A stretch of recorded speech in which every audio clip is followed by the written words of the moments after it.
Now let's talk some basic transport controls. Although we have a transport up top, we can also get a transport from the Windows menu. If we go to Window, Transport, this brings out an enlarged transport, something that can float, that we can kind of move around in an allocation where we need it. What I'm going to do is minimize some windows off to the side that we don't need by selecting these arrows. We'll focus on just what's being recorded here. Additionally, the universe above could be smaller, as well as this tempo dropdown. By minimizing some of the things up above, we begin to have a little bit more space to work with here. Now with my vocal 1 selected, I can use my transport to start from the beginning,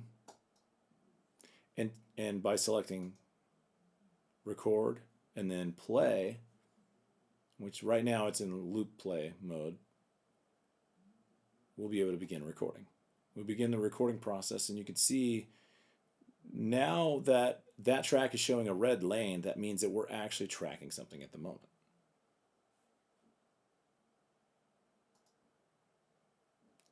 With a successful recording, you will see a waveform that exists on that track.